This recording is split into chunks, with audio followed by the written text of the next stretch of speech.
Welcome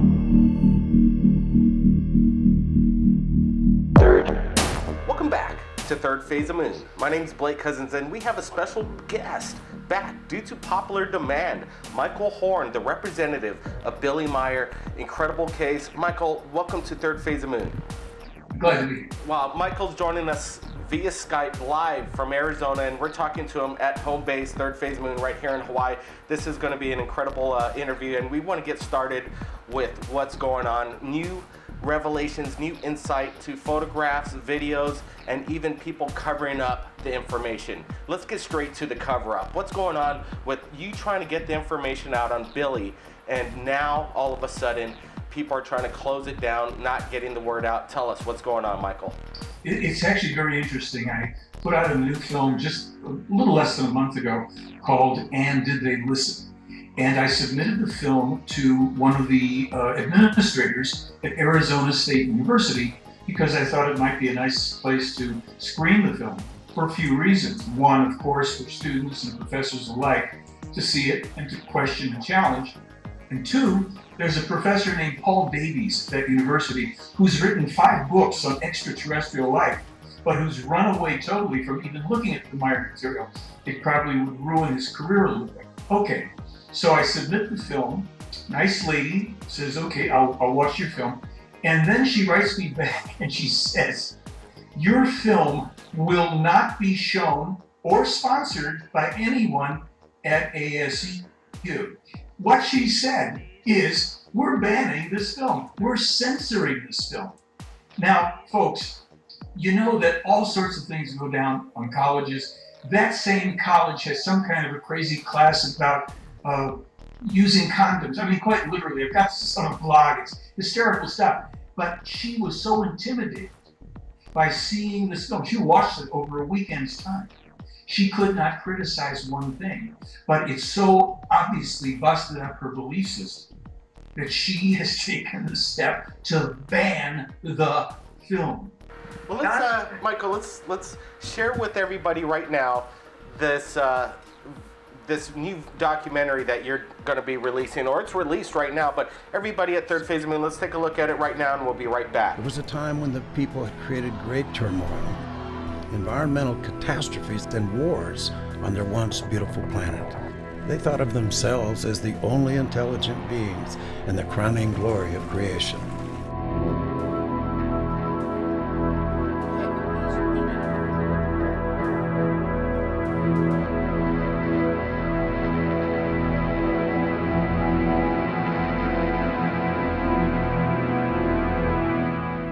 There are more advanced human beings than we are, and they're actually in contact with one man on Earth. Clearly, I mean, we would have to say this is the most important thing that's ever happened. The core of this case, again, is a spiritual teaching, not a belief system and not a religion, a teaching about human consciousness and all these things. Die Menschen müssen lernen, sich selbst zu sein und müssen die Selbstverantwortung zu tragen lernen.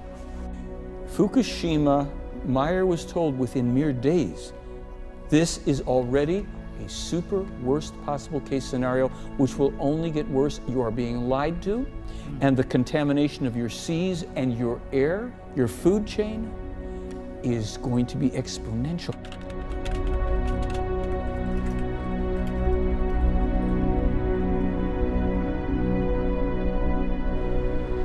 Okay, we're back. Now, Michael, why do you think they're banning this film? What's so relevant that they don't want to get the information out to the public?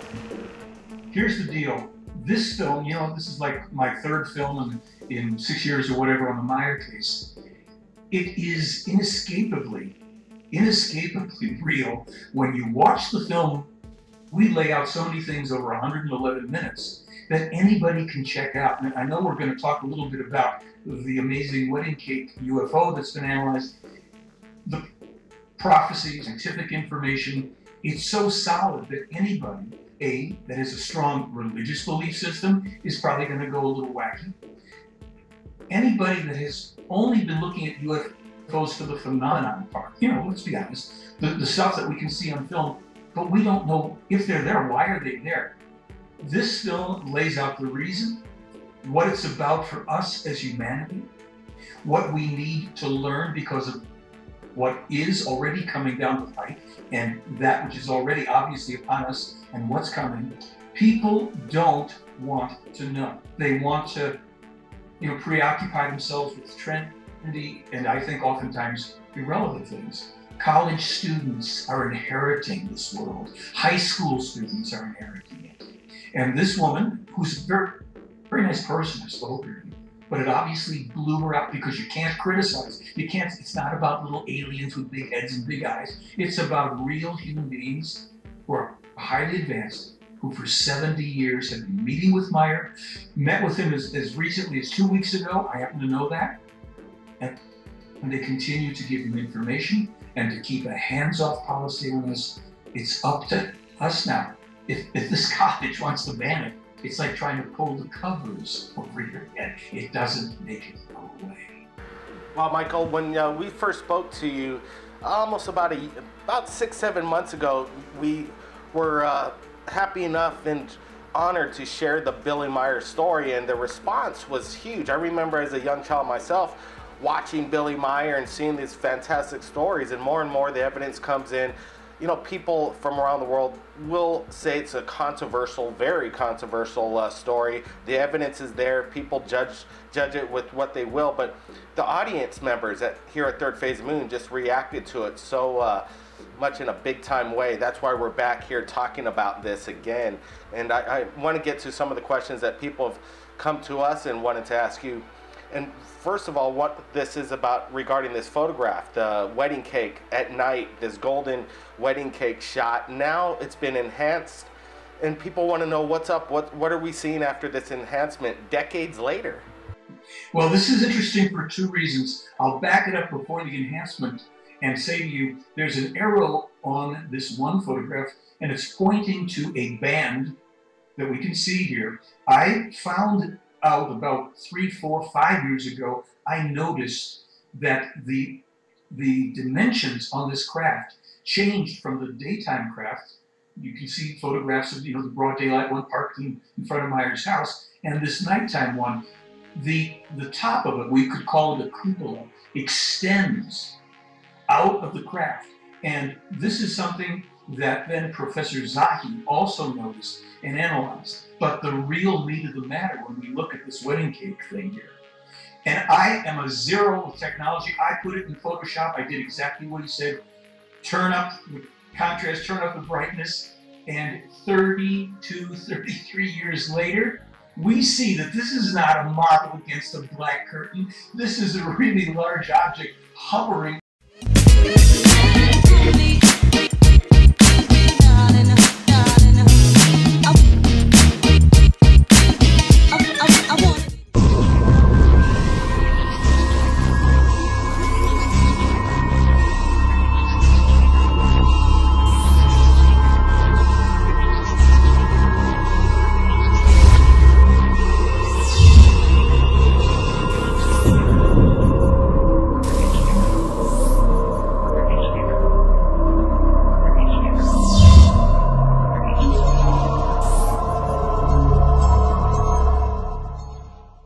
Over a road at night with a post, could be a fence post or a marking post that they have for so many meters or whatever in Switzerland.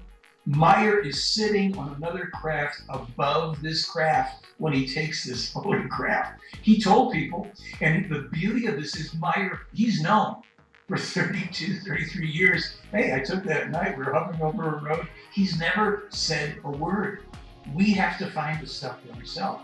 And this makes all the skeptics look like monkey brains. Oh, it's a garbage can lid, they said, with Christmas tree ornaments and all this nonsense. Obviously, this is no garbage can lid. And in his third analysis of it, which is, you might be able to show that or link to it, he shows the most discrete details on this thing. There are crystals that are red, that are green, that are blue, that are white. The skeptics said, oh, there's something that fell off. And they were saying a piece of it fell off and sitting in the daytime. It's not, it's a ring that's actually part of the construction. When you zoom in on the globes, these have lenses in them, like blue lenses. This is mind-boggling. I don't care about any, you can look at a lot of great footage. I understand, it's fascinating. This thing, Meyer is within 20, 30 feet of it. Well, you know, the pictures, I was looking at them today, and we're sharing them right now. And I suggest everybody take a look at the photo, the nighttime photo, do your own investigation, put some brightness contrast on it, watch when it pops, and you'll see what Billy said all along. Basically, it appears that there's a floating major wedding cake kind of flying saucer above a post in kind of like a field. Quite interesting. 30 years later, this was revealed. Now we're looking at. Go ahead. No, I was going to say, the skeptics who are obviously going to lose their screws over this, and they cannot respond. They refuse to now even engage. Here's the thought: we would have to believe that Billy Meyer, 33 years ago, is somehow smart enough with a 35mm film camera to take a nighttime photo, knowing somehow he's going to be able to trick 21st century state-of-the-art technology, and voila, we're going to see this craft is hovering over a road. It doesn't happen, folks. This is one of 63 photos. And when you look at the video that's freely available on my site and through YouTube, 5 minutes of zooming in and out of the wedding cake ship, broad daylight. This is real. And he meets with these folks. They're human beings. They're not, there's no extraterrestrial presence walking around on Earth, with the exception of when these folks drop down on him once every few weeks, meet with him, talk to him, and he types out the contact, and then they're gone. There's no extraterrestrials working underground. All of this stuff that we've been told is the disinformation, and it's come from the UFO industry and the UFO community. Fine, let's look at everything. Let's see what we can learn from it. But people, the clock is ticking. These people have given us information to help us survive what's coming down the pike.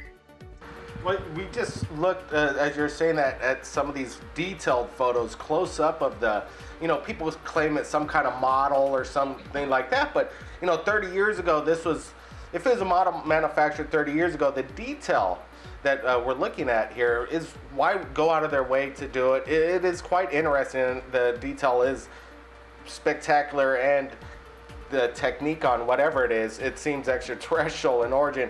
Now let's get to these photographs. I love these broad daylight photographs of the saucer, like basically hovering around this tree. And this is one of the most amazing metallic broad daylight photos out there, pretty much the most controversial shots. Tell us about these, and what was Billy Meyer, when he's taking these shots, what was he thinking? With the wedding cake, are we speaking about? Yes, the wedding cake next to the tree, broad daylight. Go ahead. Right, and they are truly amazing photographs. He took them at various ranges of distance. When you do look at the video, you'll see him actually snapping some of the photos in that 5-minute video that's for free on my website. He actually has a little conversation during the video. He's talking to one of the ETs, asking him to move the craft, and the guy says to him no, because they always stop short of proving, so that it's okay, it's a slam dunk. I sent you another link showing UFO going around the tree of film. That's been out there now for 49 years or something crazy, 39 years, whatever it is. And the weird part is the craft is in 2 places in 1 frame of film. There's no models involved. So to get back to the wedding cake ship, this is a craft that the Plejaren basically actually made just for using in the context here on Earth. And they actually had to take it out of operation because the metals started to have corrosion from our atmosphere. But we got 63 photos and a great video out of them. And of course, everybody, thought, oh, this is, as we said, it's got to be some kind of a hoax. Those detailed photographs that you show, those crystals, there's like 100 red crystals around. Here's a one-armed guy. What's he going to do? Sit around and try to place crystals on a garbage can lid? The guy who did the best model of this couldn't even come close with the details. So extraterrestrial technology made by human beings who are way ahead of us, and they're not wanting us to focus too long on this, but they want to get our attention. So I think, to answer your question, a lot of it is about getting our attention, so we'll pay attention then to the information. Well, let's take a quick clip, quick view of this documentary that appeared right here in Third Phase of Moon, thanks to Michael Horn. Let's take a look at it right now.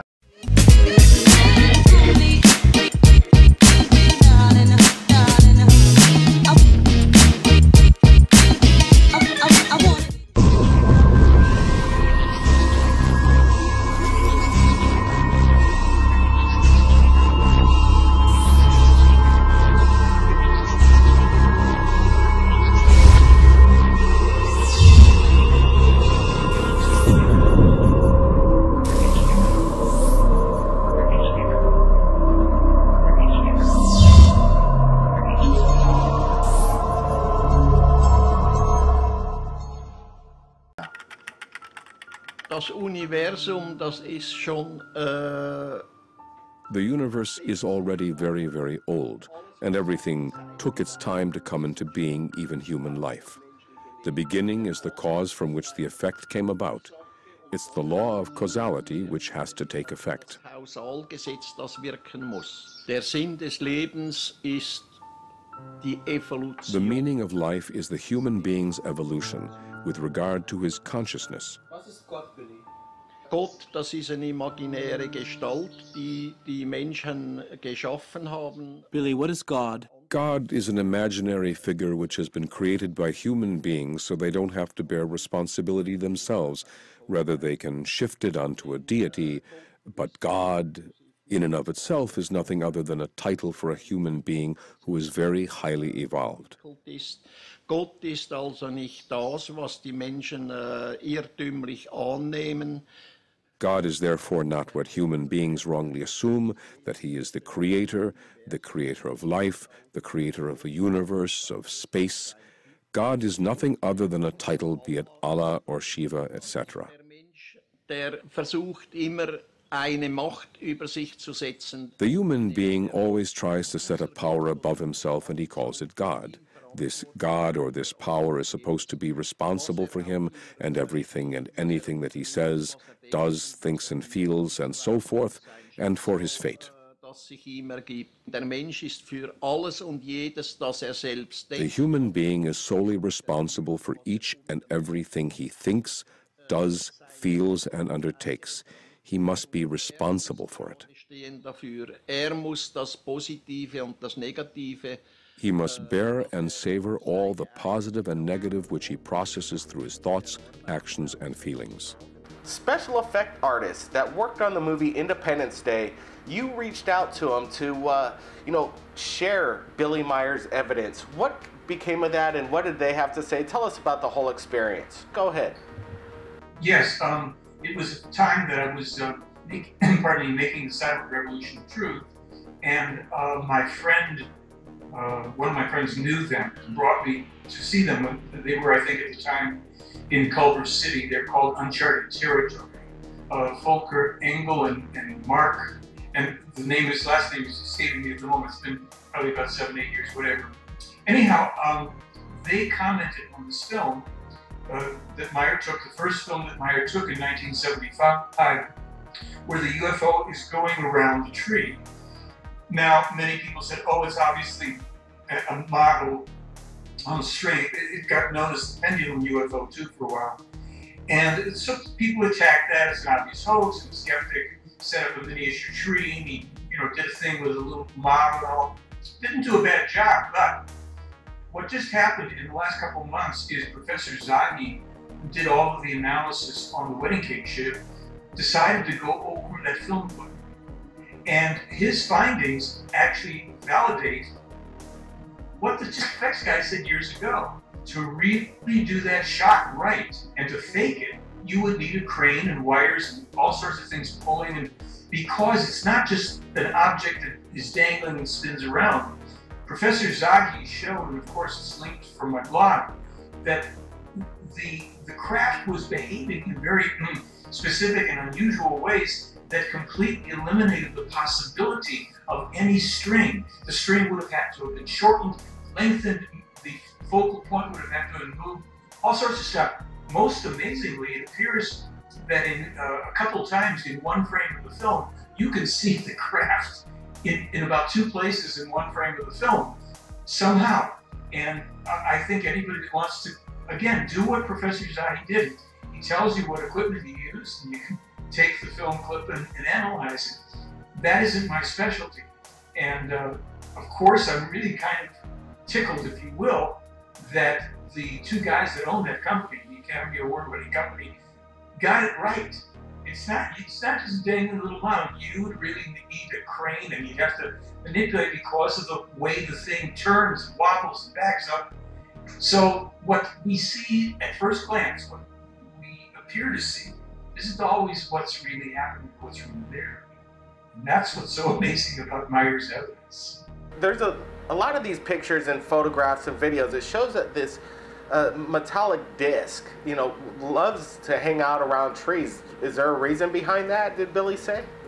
You know, what he said, as I recall, he said, you know, they wanted to just have the photos and films near objects that people could have a relationship to size-wise. They could tell, you know, how big this other object of craft would be, because these would be known objects. Now, of course, people tried to jump on and say, oh, those are miniature trees. But years ago, forestry experts were given the photographs, and they said, we don't know what the object is, but those are mature, real 40-foot trees. How do you know that?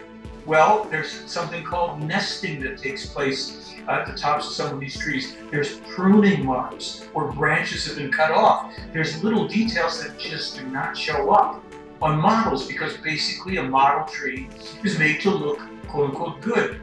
And these guys said right away, oh no, it's a real tree. It's full size, look at here. This is, so that worked, except the skeptics kept on yammering about it's got to be models. I have a link, and maybe we'll be showing that tonight, where there's a video, and Meyer and a Japanese film director walk up the hill to where the tree is, with the most famous one of them, of the shots, called the sunshine UFO photo. And you'll see the photo, and then you'll see them walk up to that tree. It's a different season, but it's clearly the same tree. It's a huge tree. And so there's no way some little model could have been put up there, you know. This just takes common sense, patience, looking, thinking, and then you get someone like Professor Zahi, who starts ripping through these things with real state-of-the-art technology, and you know, he's got those videos he made on the analysis of the wedding cake craft. This is just putting it in a whole other realm, and all the years that it's taken for this to come forward, this is telling us that we're not as swift as we think we are. We don't always know. That's why I titled my article, Can You See What You're Looking At? Well, it's quite interesting. People become experts in things that they don't understand overnight, and that's a situation we have to deal with at Third Phase Moon all the time. There's these metallic disc videos that we receive on a monthly basis of really good, great UFO video, and sometimes they have this pendulum effect or like a wobbly action going on. But in Bob Lazar, he apparently worked at Area 51, and a lot of scientists that we've spoken to in quantum physics and all this, that they say when there's anti-gravity in that kind of state and it's in a hovering state, that's a kind of a natural reaction. It's when they get to great speeds is when they start to stabilize. That's what they're all about. The design is about high-speed travel. And then, right. Go ahead. Well, a lot of what is being seen and filmed and photographed is not extraterrestrial. There are a number of terrestrial groups that have advanced craft. They're not interplanetary, but some of it is anti-gravity, and some of the stuff has existed for decades. This is where people that are only going to focus on the phenomenon are not going to get their bang for the buck. You can only go so far with stuff that flies around. The Meyer case gives us the reason for contacts, and I wouldn't care.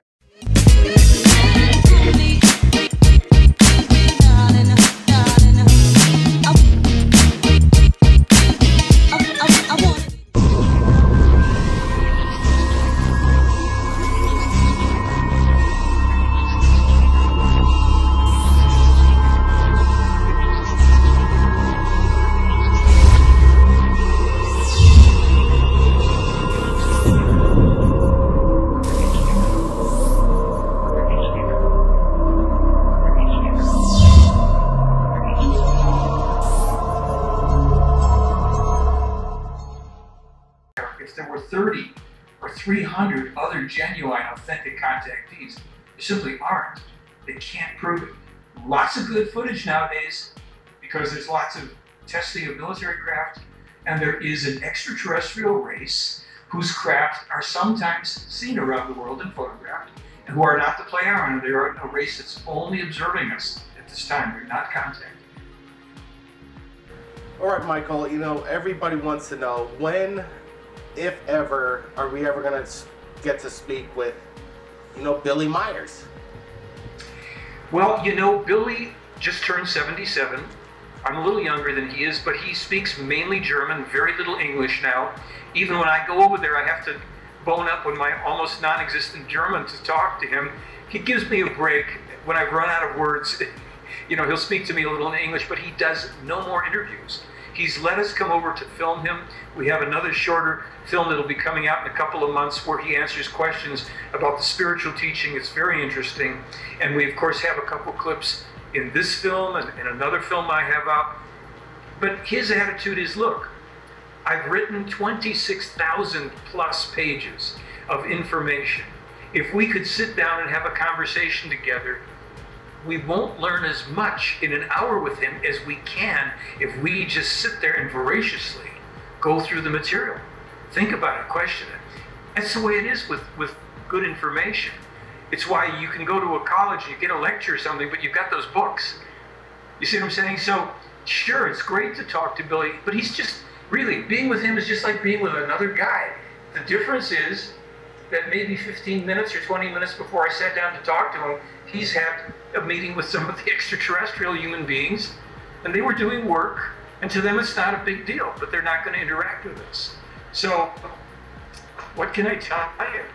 Is there any new message for anybody around the world listening right here at Third Phase Moon? What's the new message from Billy Meyer coming out? Well, the new message, there's some new information, but here's the plain, real truth. Within a week after Fukushima, and we go into this in the new film, and did they listen? Meyer was told that this was already an ultra, super, worst possible case scenario. The contamination already flowing out within the first several days had already reached Europe, the radioactivity. That's more than 2.5 years ago. Fukushima is going to affect all of us for generations to come. We have to understand this is not going away simply because it isn't in today's news report, although it will, you know, it is somewhere. The BP disaster has contaminated the seas, and all of this stuff from both Fukushima and BP will down as rain. It's already destroying the food chain. Parts of the oceans are dead. This is, you know, and I don't mean to go into doom and gloom. Meyer warned about this in '51, about this atomic power stuff, power plants, dangerous, bad, don't do it. He's been warning about environmental destruction since '51 or earlier. What he has said and been told recently is that by 2020, there's a very good chance that in the US, we will have anarchy here. Now, this is way out there kind of stuff. But let's remember that as early as 1981 and 87, he foretold 2 civil wars coming to America. We can see now the polarization, culturally, politically, racially, religiously, increases. People are under all sorts of increased stress. The financial situations are breaking down, and they will continue to break down. We've been warned about this stuff. So, do we just conclude this and say, well, it's doom and gloom and there's nothing we can do about it? No. He is still of a mind that there are things that each individual human being can do that can start to make course corrections to some degree. We're in these messes because human beings went in the wrong direction for too long. There's nobody coming to save us. There's no ascended masters, there's no angels, there's no gods, there's no group. It's not outside of us. This contact is about helping us to help ourselves assure our own future survival.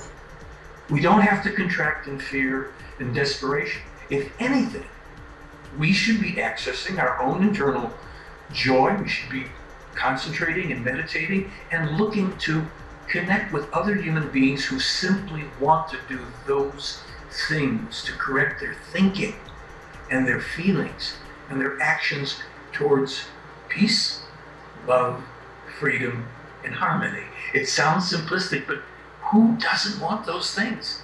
And look how far we are from it. Lots of stuff is coming. We just have to be, that term spiritual warriors is probably an appropriate one. We buck up. We say, okay, we're in these times. They are interesting. They're challenging. Love, peace, freedom, harmony. If I maintain my focus on those things as much as I can, I vibrate that way. I start to correct myself. It radiates out. We link up with each other.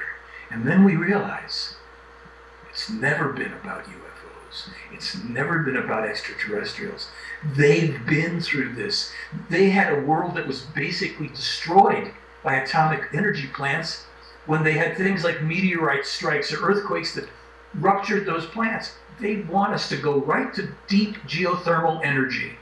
The Big Island has got plenty of that. And so does every place on Earth. You sink a shaft and you let that heat energy come up into a facility with turbines, and far more effective than solar, far more effective than wind.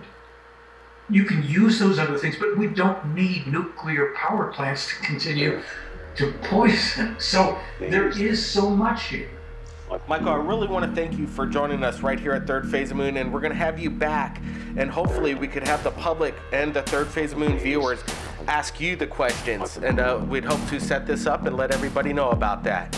I'd love it. Thank you. All right, Michael, and if anybody out there has captured anything incredible like Billy Meyer, hey, you can send it to Third Phase of Moon via Skype or Facebook, and also check out the link below and watch the full-length feature right here at Third Phase of Moon, the Billy Meyer story, full insight. Check the link, and I'm sure you'll be amazed. Everybody, keep your eyes on the skies. My name's Blake Cousins, and we'll see you again next time. Third